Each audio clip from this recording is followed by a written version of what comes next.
What is up teman-teman, balik lagi bersama saya dengan Bang Korea dengan segmen Ada Apa Ya, Mana Kacamata Gue Ya.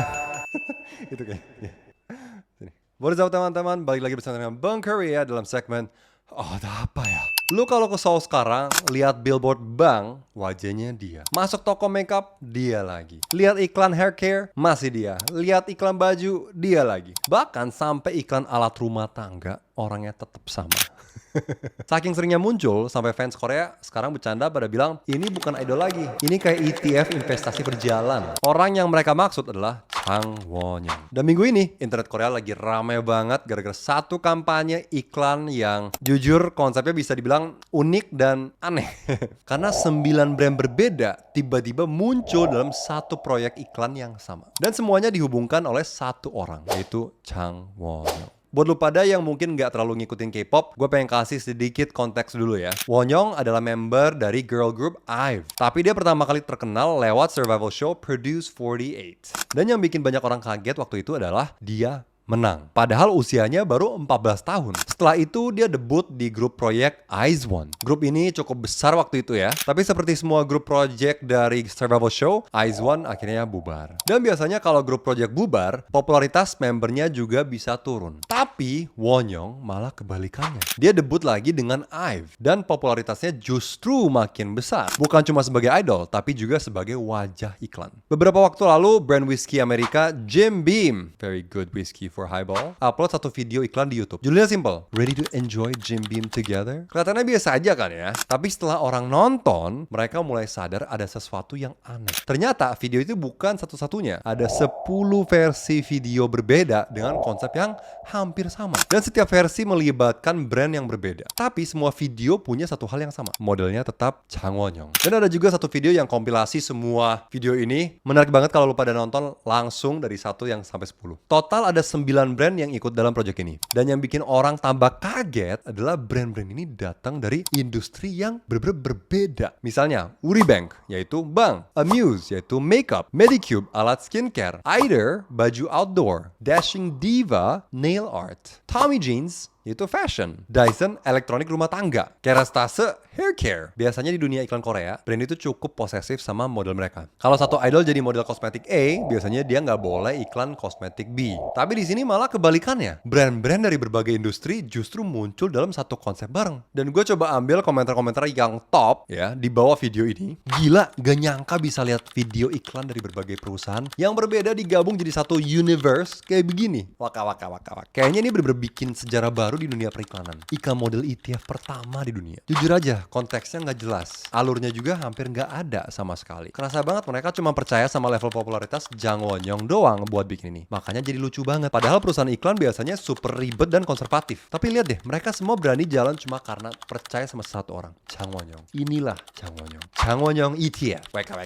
Bintang dengan star power yang bakal jadi legenda sepanjang masa. Seumur hidup baru pertama kali lihat yang kayak gini. Umurku 45 tahun. Nah, dari situ muncul satu istilah yang sekarang viral banget di komunitas online Korea. Chang Won-young ETF. ETF adalah singkatan dari Exchange Traded Fund. Kalau lu pada familiar dengan dunia investasi, ETF itu semacam paket investasi yang berisi banyak aset sekaligus. Misalnya saham teknologi, energi, finansial, semuanya digabung jadi satu produk. Jadi fans bercanda, Won-young sekarang seperti ETF manusia. Karena dia mewakili banyak brand dari berbagai industri sekaligus.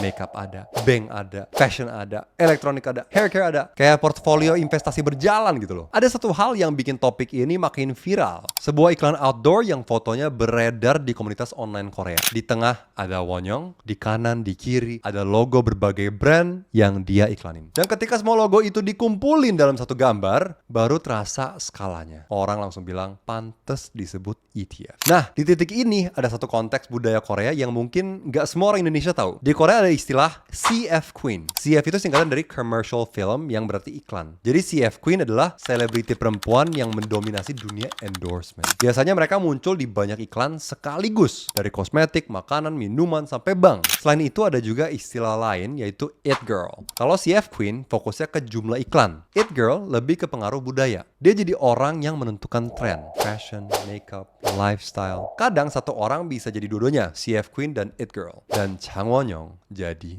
dua-duanya. Kalau kita lihat sejarah K-pop, hampir setiap era punya figur seperti ini. Misalnya, di akhir 2000-an ada Yuna dari Girls' Generation. Yuna dikenal dengan image yang sangat bersih dan ramah, ya. Makanya brand suka banget sama Yuna. Kemudian di awal 2010-an ada Bae Suji dari Miss A. Suji bahkan dijuluki media Korea sebagai Nation's First Love. Image ini membuat dia muncul di banyak iklan besar. Lalu ada juga Soryeon dari AOA. Soryeon sempat viral banget gara-gara cut out iklan ukuran manusia di toko ponsel Korea. Katanya sampai sering dicuri orang. Itu menunjukkan betapa populernya dia waktu itu. Masuk ke generasi berikutnya, ada figur seperti Jennie dari Blackpink. Jennie sering disebut sebagai it girl global. Setiap outfit yang dia pakai bisa langsung jadi tren. Makanya brand mewah seperti Chanel menjadikannya global ambassador. Kenapa sih brand Korea sering pilih idol perempuan tertentu sebagai wajah mereka? Ada beberapa alasan. Pertama, image bersih. Chongsun, ya, kata Chongsun artinya lembut, gak berlebihan, gak seksi secara agresif, terlihat bersih dan elegan. Di Korea, reputasi publik itu sangat penting, Tems. Kalau idol punya image yang dianggap sopan, rajin, dan gak kontroversial, brand merasa lebih aman bekerja sama mereka. Kedua, daya tarik lintas umur. Beberapa idol bisa disukai oleh remaja, orang dewasa, bahkan orang tua. Kalau brand menemukan figur seperti ini, mereka tahu iklan mereka bisa menjangkau banyak demografi. Ketiga, visual yang mudah dikenali. Di dunia iklan, wajah yang mudah diingat itu sangat-sangat berharga. Dan yang keempat, koneksi dengan generasi muda. Brand Korea sering ingin terlihat relevan dengan Gen Z. Sama juga di Indonesia, ya. Dan idol K-pop adalah salah satu cara tercepat untuk melakukan itu. Kalau dilihat dari semua faktor itu, banyak orang merasa Jang Won-young sekarang berada di posisi yang sangat kuat. Dia punya image bersih, popularitas tinggi, visual yang sangat mudah dikenali, dan basis fans yang besar di kalangan Gen Z. Makanya brand dari berbagai industri merasa kalau pakai Won-young kemungkinan besar aman. Dan ketika campaign 9 brand ini muncul, internet Korea langsung merasa, wow, ini levelnya udah beda. Sebenarnya kalau gue lihat di Indonesia juga ada selebriti dengan banyak iklan. Pas zaman gue SMA,